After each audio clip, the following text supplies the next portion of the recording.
नमस्कार। Preparation for history में आप सभी का स्वागत है। मैं अनूप वाजपेयी। इस चैनल में आप सभी को इतिहास विषय से संबंधित समग्र अध्ययन कराने की कोशिश करूंगा, जिसमें हमने एक नई सीरीज की शुरुआत की है। इस सीरीज़ में हम शुरुआत से इतिहास को पढ़ेंगे और शुरुआत हम आज प्रागैतिहासिक काल और मानव की उत्पत्ति से करेंगे। तो आपको हमारी इस कक्षा को ध्यानपूर्वक सुनना है और एक बार, दो बार, तीन बार, कई बार सुनना है। इसके बाद हम आपको MCQs भी कराएंगे, जिससे UGC नेट, PGT और TGT सोशल साइंस जहाँ जहाँ भी इतिहास विषय से संबंधित प्रश्न पूछे जाते हैं या बताए जाते हैं, हम इतिहास विषय के सभी डाउट्स आपके क्लियर करेंगे इस क्लास में। तो आगे ज़्यादा बात न करते हुए हम कक्षा को प्रारंभ करते हैं। मानव का उद्भव। उद्भव का मतलब आप जानते होंगे, शुरुआत से होता है। मानव का उद्भव से पूर्व हमें यह जानना जरूरी है कि पृथ्वी का उद्भव यानी पृथ्वी की उत्पत्ति, पृथ्वी का उद्भव नहीं हुआ, पृथ्वी की उत्पत्ति हुई है। पृथ्वी की उत्पत्ति कब हुई? तो पृथ्वी की उत्पत्ति अधिकांश विद्वानों के अनुसार कहा जाता है कि पृथ्वी लगभग 4 अरब 60 करोड़ वर्षों से भी अधिक पुरानी है। इतनी नहीं, इससे भी पुरानी है, लेकिन मतलब सही तिथि क्रम नहीं है हमारे पास। हम एक अनुमान के आधार पे बता रहे हैं कि 4 अरब 60 करोड़ वर्ष से भी अधिक पुरानी पृथ्वी है। पृथ्वी पर जीवों की उत्पत्ति 3 अरब 50 करोड़ वर्ष पूर्व मानी जाती है। जो जीव हैं उनकी उत्पत्ति लगभग 3 अरब 50 करोड़ वर्ष पहले से मानी जाती है। इससे पहले कहा क्या जाता था, मतलब जीव नहीं थे, सिर्फ वनस्पतियाँ थीं, या उससे पहले पृथ्वी एक ज्वलंत ग्रह के रूप में थी और फिर अतिवृष्टि की वजह से यहाँ वैसी स्थितियाँ आईं जिनसे पृथ्वी पर जीवन संभव हो सका, जीव यहाँ पर उत्पन्न हो सके। और साथियों, इस क्लास में आपको मज़ा आएगा और इंटरेस्ट भी रहेगा। आगे के क्लास आपको रिकॉर्डेड नहीं मिलेंगे, लाइव मिलेंगे, लेकिन अभी कुछ विषम परिस्थितियों की वजह से आपको रिकॉर्डेड क्लास का सामना करना पड़ रहा है, लेकिन कोई बात नहीं, आपके सारे डाउट्स क्लियर किए जाएंगे। मानव धरती पर पूर्व प्लेस्टोसीन युग से प्लास्टोसीन युग यानी अति नूतन युग के आरंभ में उत्पन्न हुआ था। कब? अति नूतन युग। इतिहास में आपको शब्दावली मैं नहीं बता सकता, और अधिकतर शब्दावलियाँ मैं आपको बताऊंगा भी, और ये आपको खुद से भी अध्ययन करना है। हम आपको इतिहास पढ़ाने आए हैं और भाषा का ज्ञान बताने नहीं आए हैं, इसलिए आपको आपकी भाषाई पकड़ मजबूत होनी चाहिए। लगभग 60 लाख वर्ष पूर्व मानव सम यानी हेमिनट का दक्षिणी और पूर्वी अफ्रीका में आविर्भाव हुआ। कहा जाता है मानव सम का यानी हेमिनट का आविर्भाव लगभग 60 लाख वर्ष पूर्व दक्षिण अफ्रीका में हुआ। मानव के शुरुआत में ऑस्ट्रेलोपिथेकस का तात्पर्य, ऑस्ट्रेलोपिथेकस नामक मानव आया, इसका तात्पर्य होता है दक्षिणी बानर, जो मानव का आदि पूर्वज माना जाता है, जिसे प्रोटो मानव अथवा आद्य मानव भी कहा जाता है। पृथ्वी पर सीधा चलने वाला मानव होमो इरेक्टस को माना जाता है। भारत में प्राप्त जीवाश्म में रामापिथेकस और शिवापिथेकस हैं। नर्मदा घाटी के हथनौरा से हेमिनट की खोपड़ी प्राप्त हुई है, जिसे होमो इरेक्टस के अंतर्गत रखा गया है। ये सब अलग अलग मानव प्रजातियां हैं जो पीढ़ी दर पीढ़ी परिवर्तित नाम से जानी जाती हैं। लेकिन इनके शारीरिक परीक्षण के बाद इसे आद्य होमो सेपियंस माना जाता है, यानी होमो सेपियंस से पहले। आरंभिक हेलोसीन यानी अद्यतन युग तक आते आते शिकारी एवं खाद्य संग्राहक होमो सेपियंस, अब सेपियंस यानी आधुनिक मानव का प्रादुर्भाव दक्षिण अफ्रीका में भी हो गया था। कहा जाता है कि जो मानव की उत्पत्ति है वो अफ्रीका महाद्वीप में हुई या एशिया माइनर में हुई, और अधिकतर लेख और इतिहासकार मानते हैं कि मानव की उत्पत्ति मध्य अफ्रीका में हुई। तो ये आधुनिक मानव भी वहीं पर जन्मा था। मानव विकास की विभिन्न अवस्थाएं। मानव विकास की अवस्थाएं कई प्रकार से हैं जिनको हम जानते हैं क्रम बाई क्रम। पहला जो है, सबसे हमारा पहला पूर्वज कौन है? रामापिथेकस। रामापिथेकस सबसे पहला पूर्वज है। रामापिथेकस यह केवल निचले और ऊपरी जबड़ों से पहचाना जाता है। मतलब जबड़े तो जानते हैं, इनके अलग प्रकार के ऊपरी और निचले जबड़े होते थे जिनके हिसाब से इनको पहचाना गया कि हमारे पूर्वज रहे होंगे, यानी रामापिथेकस रहे होंगे। अब जबड़ों की क्या विशेषता थी? जबड़ों से ये ऐसी चौड़ाई का संकेत मिलता है, इनकी जो जबड़े हैं उनकी जबड़ों से ऐसी चौड़ाई का संकेत मिलता है जो थूथनदार कपी में नहीं पाई जाती हैं। जो थूथन वाले कपी होते हैं उनमें ये विशेषता नहीं पाई जाती है, ठीक है। और ऑस्ट्रेलोपिथेकस अफ्रीकेनस के नाम से भी जाना जाता है। यह एक हल्का और सुकुमार जीव था। ऑस्ट्रेलोपिथेकस सीधा चलता था। पहला क्या था? रामापिथेकस। दूसरा ऑस्ट्रेलोपिथेकस, जिसे हम अफ्रीकेनस भी कहते हैं। यह एक हल्का सुकुमार जीव था। ऑस्ट्रेलोपिथेकस सीधा चलता था और इसकी पीठ मुड़ी रहती थी ताकि शरीर अपने संतुलन के लिए कमर पर झुका रहे। इसके पैर छोटे होते थे और खोपड़ी तो मनुष्य से काफ़ी मिलती जुलती थी, परंतु इसका चेहरा कपी की तरह थूथनदार था। होमो इरेक्टस। अगली प्रजाति क्या है? होमो इरेक्टस। पहली हमने जाना कि पहली प्रजाति है रामापिथेकस, दूसरी ऑस्ट्रेलोपिथेकस,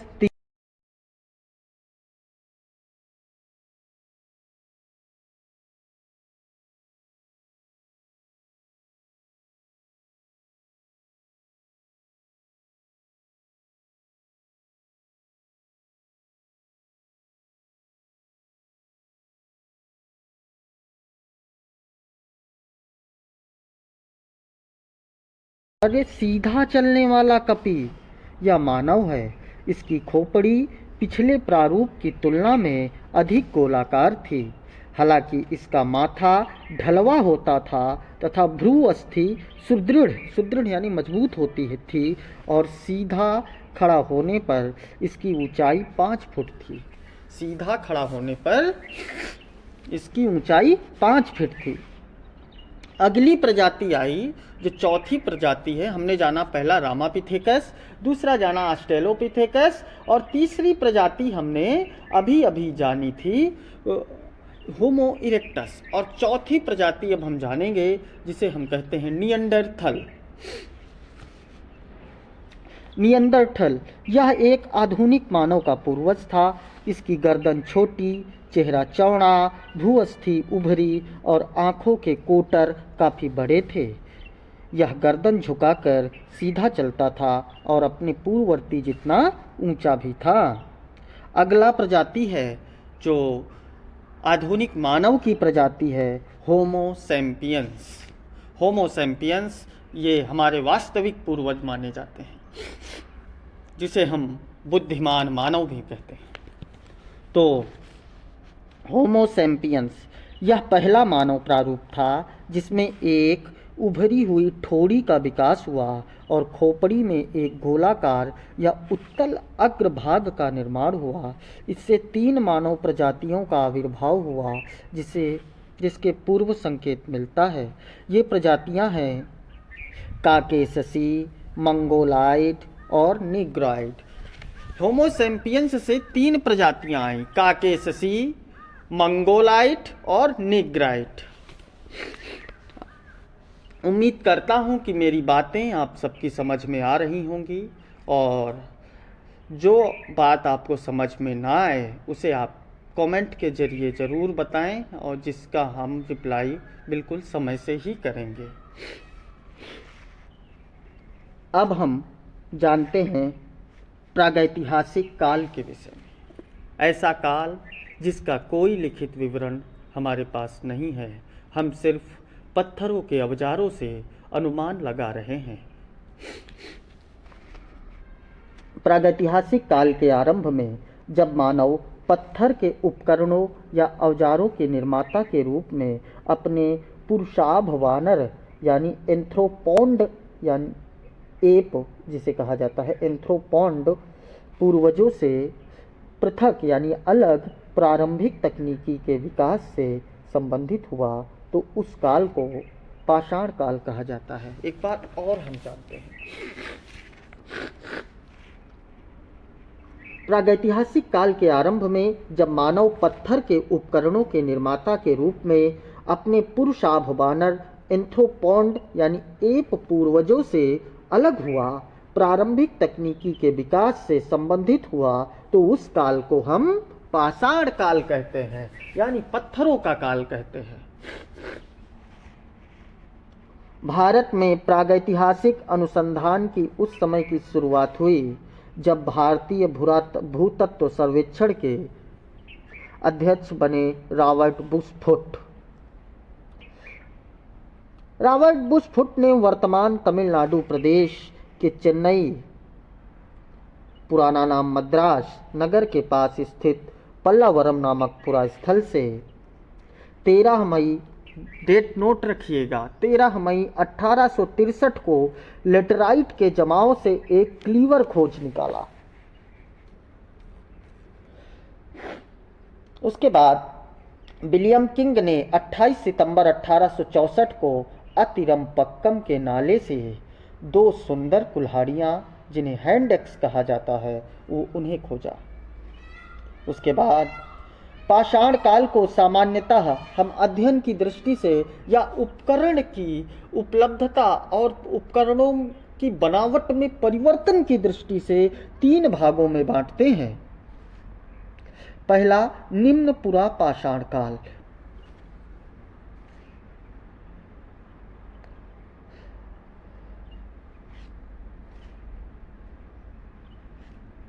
देखिए, पाषाण काल को हम सामान्यतः 3 भागों में विभाजित करते हैं, और ये 3 भाग हैं पुरा पाषाण काल, मध्य पाषाण काल और नव पाषाण काल।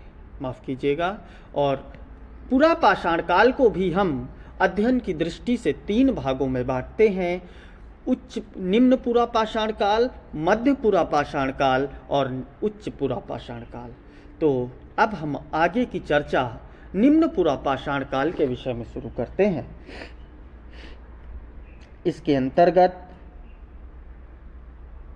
5 लाख BC से 50 यानी 5 लाख ईसा पूर्व से 50,000 ईसा पूर्व का समय आता है। निम्न पुरा पाषाण काल का समय सबसे ज़्यादा का समय है। यहाँ पर इस समय का मानव अपने मूल रूप में नहीं आ पाया था और पेड़ों पर रहता था और पत्थरों की छाल पेड़ के पत्तों की छाल लपेटता था और कच्चा मांस खाता था। निम्न पुरा पाषाण काल की संस्कृति को उपकरण के आधार पर 2 भागों में 2 प्रमुख वर्गों में विभाजित किया जा सकता है। अब निम्न पुरा पाषाण काल को भी हम उपकरणों की दृष्टि से 2 भागों में बांट सकते हैं। आपको हर चीज़ पर ध्यान देना होगा, हम किस चीज़ को कैसे बांट रहे हैं। पहला, चॉपर चॉपिंग और पेबल संस्कृति, और दूसरा हैंडेक्स संस्कृति। पहला चापर चॉपिंग और पेबल संस्कृति और दूसरी संस्कृति है हैंडेक्स संस्कृति। याद रखिएगा, चापर चॉपिंग और पेबल संस्कृति पाकिस्तान के पंजाब में प्रवाहित होने वाली यानी बहने वाली सिंधु की सहायक नदी, जिसे हम सोहन कहते हैं, सोहन नदी की घाटी में प्राप्त होने के कारण इसे सोहन संस्कृति भी कहा जाता है। किसको? चापर चॉपिंग पेबल संस्कृति को। सोहन घाटी के उपकरणों को आरंभिक सोहन या उत्तरकालीन सोहन या का चौतरा तथा विकसित सोहन का नाम दिया जाता है।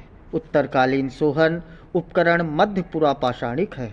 जो उत्तरकालीन सोहन है उसके सोहन नदी के आसपास के एरिया में तो वो जो उपकरण प्राप्त हुए हैं मध्य पाषाण काल के हैं। पेबल एवं चापर पेबल पत्थर के वे उपकरण है। जो पेबल एवं चॉपर है, वो पेबल एक प्रकार का पत्थर होता है, उसके वे उपकरण हैं जो पानी के बहाव में रगड़ खाकर चिकने और सपाट हो गए हैं। पेबल के दोनों किनारों को छीलकर उनमें धार बनाई जाती थी और इस प्रकार तैयार बड़े आकार वाले उपकरण को चॉपर कहा जाता था। इसे द्विधारी उपकरण भी कहा जाता था क्योंकि इसमें दोनों तरफ से धार होती थी। सन 1954 ईस्वी में वाई.डी. शर्मा ने ब्यास की सहायक वान नदी के तट पर स्थित दौलतपुर नामक स्थल से चापर चॉपिंग परंपरा के उपकरण प्राप्त किए थे। उसके बाद हैंडेक्स संस्कृति, जो निम्न पुरापाषाण काल की दूसरी संस्कृति है, जिसे हम इंसुलन संस्कृति के नाम से जानते हैं। हैंडेक्स संस्कृति का दूसरा नाम इंसुलन संस्कृति है। हैंडेक्स क्लीवर, स्क्रेपर, क्रोड तथा फलक इस संस्कृति के प्रमुख उपकरण हैं। एक बार फिर से, हैंडेक्स, क्लीवर, स्क्रेपर, क्रोड तथा फलक इस संस्कृति के प्रमुख उपकरण हैं। निम्न पुरापाषाण कालीन संस्कृति के प्रमुख पुरास्थल राजस्थान के नागौर जिले में स्थित डिंडवाना, चंबल घाटी में सोनिता एवं भैंसोरगढ़, गोदावरी की सहायक नदी प्रवरा के तट पर नेवासा, मद्रास के पल्लावरम एवं अतिरमपक्कम आदि में प्राप्त हुए हैं। हैंडेक्स संस्कृति कहाँ कहाँ प्राप्त हुए हैं? राजस्थान के नागौर जिले में स्थित डिंडवाना में और चंबल घाटी में, सोनिता एवं भैंसोरगढ़ में, गोदावरी की सहायक नदी प्रवरा के तट पर, नेवासा, मद्रास के पल्लावरम एवं अतिरमपक्कम नामक स्थान पर। भूतत्ववेत्ता अरुण शोनकिया को नर्मदा घाटी के होशंगाबाद के हथनौरा से 5 दिसंबर 1982 को मानव की एक खोपड़ी मिली है जो होमो इरेक्टस के अंतर्गत आती है। महाराष्ट्र के बोरी नामक स्थल से राख के टीले का साक्ष्य मिला है जो लगभग 13 लाख वर्ष पुराना है। यह कक्षा यूजीसी नेट की तैयारी कर रहे तथा पीजीटी इतिहास की तैयारी कर रहे विद्यार्थियों के लिए अत्यंत उपयोगी है और हम इतिहास को शुरुआत से अंत तक अलग अलग क्लासेज में पढ़ेंगे। कश्मीर में लिद्दर नदी के किनारे पहलगांव से एक हाथ की कुल्हाड़ी प्राप्त हुई थी, किंतु पुरापाषाण युग के औजार कश्मीर में ज़्यादा नहीं मिलते क्योंकि हिमानी युग में कश्मीर में बहुत अधिक ठंड पड़ती थी। विंध्य क्षेत्र में अवस्थित भीमबेटका, जो भोपाल के निकट में पहले इंसुलिन, जिसे हम इंसुलिन संस्कृति, जिसे हम हैंडेक्स संस्कृति कहते हैं, उसके औजार उपयोग में लाए जाते थे यहाँ पर, किंतु वहाँ बाद में मध्य पुरापाषाण युगीन संस्कृति का भी आगमन हुआ है।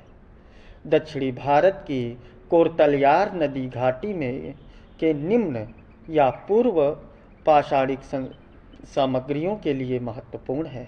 यहाँ के प्रमुख स्थल हैं बदम दुर्रे और अतिरम्पक्कम। बदम दुर्रे के पास कोर्तलयार नदी की 3 वेदिकाएं मिली हैं। सबसे नीचे की वेदिका को बोल्डर कांग्लोमेरेंट कहा गया है। अब हम आगे मध्यपुरा पाषाण काल के विषय में जानेंगे। साथियों, हम मध्यपुरा पाषाण काल के विषय में आगे की कक्षा में अध्ययन करेंगे। आप इस ऑडियो को बार बार सुनेंगे। अभी मैं छोटे छोटे ऑडियोज़ में आप लोगों को कंटेंट उपलब्ध करा रहा हूं, जिससे आपको बोरियत फील ना हो। और इस वीडियो को आप ध्यान से पढ़ेंगे, सुनेंगे। आपको सिर्फ अपने कानों को तेज से अच्छे से खोल कर रखना है और आने वाले 20 से 25 मिनट सिर्फ मुझे सुनना है। और यकीन मानिए, निम्न पुरा पाषाण काल से कोई क्वेश्चन आपका छूट कर नहीं जाएगा इन्हीं 20 से 25 मिनट में। धन्यवाद। बने रहिए प्रिपरेशन फॉर हिस्ट्री में अनूप वाजपेयी के साथ। यदि हमारा पढ़ाया जाना, समझाया जाना आपको समझ में आ रहा हो, यदि लग रहा हो कि मैं सार्थक कार्य कर रहा हूं, तो हमारे चैनल को सब्सक्राइब करें, लाइक करें और शेयर करें। धन्यवाद।